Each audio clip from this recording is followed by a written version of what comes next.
Greetings all. My name is Raymond Coleman, and this is my video essay for security training as if it was to be entered into the FASEA Security Awareness Training and Education Contest. Before we get started, I'd like to just break down what FASEA stands for and is. So basically, FASEA stands for Federal Information Security Educators. FASEA exists primarily to cultivate, enhance, and promote cybersecurity awareness and education within federal agencies and beyond. FASEA is an organization run by and for government information security professionals. It was founded in 1987 and assists federal agencies in strengthening their employee cybersecurity awareness and training programs. FASEA serves as a professional forum for federal information security professionals.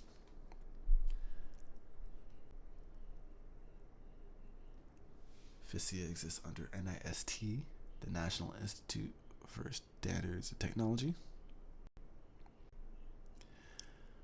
So, here's my security training. Almost everybody, especially students at Governor State University and all colleges, receive emails, probably on a daily basis. If not, then surely on a weekly basis. And it may look something like this, just regular, messages popping in and out of your inbox. And this might look normal.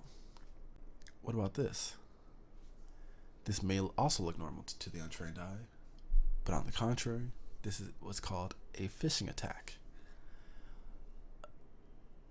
There's plenty of ways to find out whether or not this is a phishing attack, and that is what we will be going through in this video.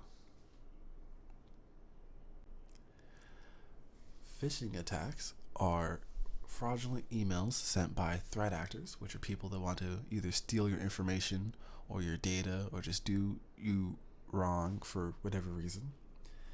And starting in 2022, phishing scams have been the leading cybersecurity threat in the nation. Back in 2017, it was pretty much just like basic scams like saying, I'll pay you for this, and they're just not paying. I'm sure those things still go on pretty commonly today. And if you look at the data here, it looks like it's the third leading cybersecurity threat. But yeah, phishing attacks have increased over the years as people are sending more and more emails and just living more online. So here's a breakdown of a phishing email.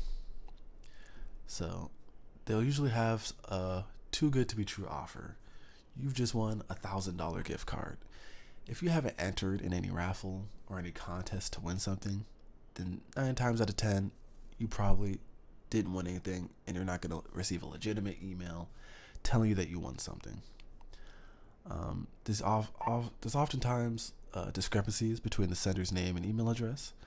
So it may say giftcarddirect.com, and then as you see here, there's a typo. Typos are very common in these emails from my experience. They might also be completely different. So like, let's say it'll say Microsoft support, and then they'll have a Gmail account, which doesn't make any sense.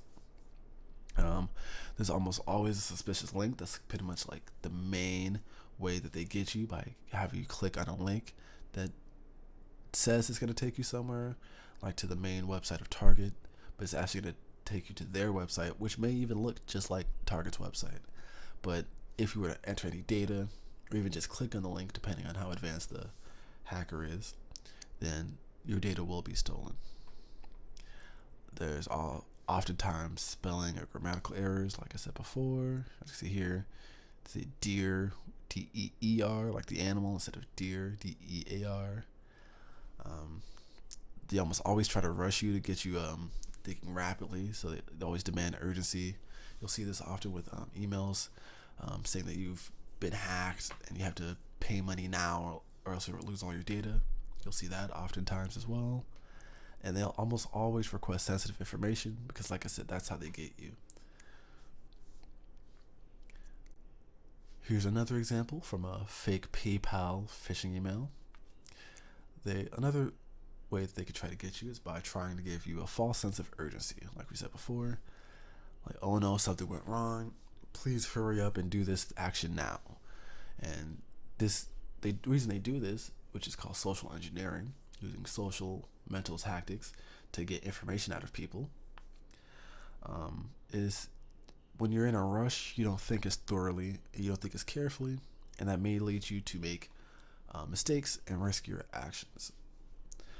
There's almost always, vaguely worded with bad grammar and spelling. And one way to check whether or not the link is legitimate is by hovering over it, and then that will show you the actual link. Because they usually try to hide it, like you see here.